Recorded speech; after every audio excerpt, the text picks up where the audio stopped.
जरा इमेजिन कीजिए दोस्तों, एक गैंगस्टर अपने प्यार में गिराने के लिए लड़की को किडनैप करके अंडरग्राउंड रूम में कैद कर लेता है और वह उसे तब तक किडनैप रखेगा जब तक कि लड़की को उससे प्यार ना हो जाए। कुछ ऐसा ही होता है आज की हमारी इस कहानी में। अब देखते हैं आगे क्या होता है। कहानी की शुरुआत एक किडनैप की हुई लड़की से होती है जो नींद से जागती है और खुद को अकेले कमरे में पाती है। उसके पैरों पर पट्टी बंधी हुई होती है जिसे हिलने डुलने में भी परेशानी होती है। तभी वहां पर एक थॉमस नाम का आदमी आता है और बताता है, मैंने आपको किडनैप किया है और आपके पैरों को डैमेज कर दिया है जिससे आप चल तो क्या हिल भी नहीं सकती। थॉमस उसे उसका नाम रूबी बताता है और उसके माँ बाप और एजुकेशन के बारे में भी बताता है, जिसका मतलब ये है कि रूबी अपनी पिछली याददाश्त को खो चुकी है। थॉमस उसे दिन में 3 बार खाना देगा, जिसके बाद उसे पेन किलर लेनी होगी जिससे कि उसको दर्द एहसास ना हो। थॉमस उसके नहाने से लेकर टॉयलेट तक के सभी काम करेगा, क्योंकि रूबी ऐसा करने की कोशिश भी की तो उसके पैर परमानेंटली डैमेज हो जाएंगे। रूबी को ठीक होना है तो जैसा थॉमस बोलेगा वैसा ही करना होगा। रूबी इस रूम से भाग भी नहीं सकती क्योंकि ये रूम शहर से बहुत दूरी पर है। और ये कहकर थॉमस दरवाजा लॉक करके वहां से चला जाता है। उस रूम में रूबी अकेली रहती है। थॉमस उसे खाना पीना देकर चला जाता है और फिर एक दिन रूबी रूम में पड़े हुए अपने बैग के पास जैसे तैसे घसीट कर पहुंच जाती है। उसे वहां पर एक ड्राइविंग लाइसेंस और एक शीशा मिलता है, जो रूबी खुद को उस शीशे में देखकर ड्राइविंग लाइसेंस की फोटो से मैच करती है, जिससे हमें पता चलता है कि वो ड्राइविंग लाइसेंस उसी का ही है। लेकिन इतने में थॉमस के आने की आवाज सुनाई देती है तो उस बैग से एक बॉल निकल जाती है जिसे रूबी अपनी जेब में डाल लेती है और थॉमस के आने से पहले ही जैसे तैसे घसीट कर वो अपनी जगह पर वापस चली जाती है। थॉमस उस रूम में आकर उसे जबरदस्ती पेन किलर खिला देता है जिससे वह वहीं सो जाती है। जब वो नींद से जागती है तो थॉमस उससे फिर से वही बातें करता है कि तुम्हारा नाम रूबी है, मैंने तुम्हें किडनैप किया है, तुम्हारे पैरों को डैमेज कर दिया है और मैं तुम्हें तब तक किडनैप रखूंगा जब तक कि तुम मेरे प्यार में ना पड़ जाओ।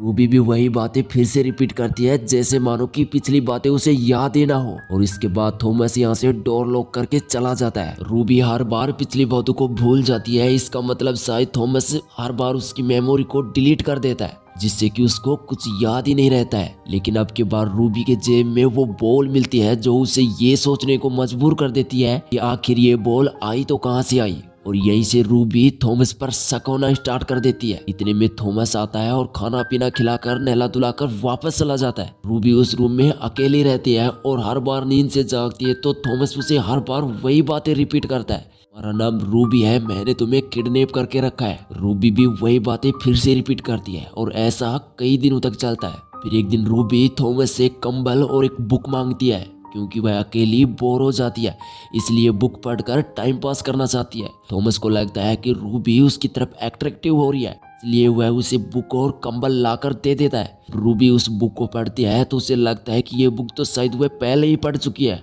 और उसे अपनी पुरानी जिंदगी की बस सिर्फ यही बात याद थी। थॉमस उसे बताता है कि वह उसकी फेवरेट बुक हुआ करती थी जो उसके इमोशन से कनेक्टेड है और शायद यह बुक रूबी को पुरानी वापस याद दिलाने में कामयाब हो जाए। इसमें थॉमस उसकी पूरी मदद करेगा।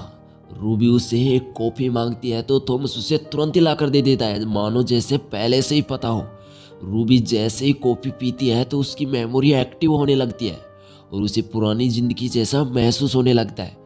थॉमस डोर लॉक करके चला जाता है तो रूबी शीशे की मदद से उस बुक में उल्टे अक्षरों में लिखे हुए कुछ शब्दों को पढ़ती है तो हमें पता चलता है कि थॉमस पर भरोसा नहीं करना चाहिए, जिसकी वजह से रूबी थोड़ा शॉक्ड हो जाती है। और जब शाम को डिनर करते हैं तो रूबी उसको कहने लगती है कि तुम यहाँ पर कितनी लड़कियों को फंसा चुके हो, यहाँ पहले उन्हें फंसा कर लाते हो फिर उनका रेप करते हो। रूबी को लगता है कि शायद वो बुक किसी और लड़की ने लिखी है जो यहाँ पर पहले ही फंस चुकी है, जिसकी वजह से थॉमस गुस्सा होकर अपना हाथ टेबल पर मारता है जिससे उसके हाथ से खून निकलने लगते हैं। और वह बताता है कि तुम ही पहली लड़की हो और मैं तुमसे सिर्फ ये चाहता हूँ कि तुम मेरे प्यार में पड़ जाओ।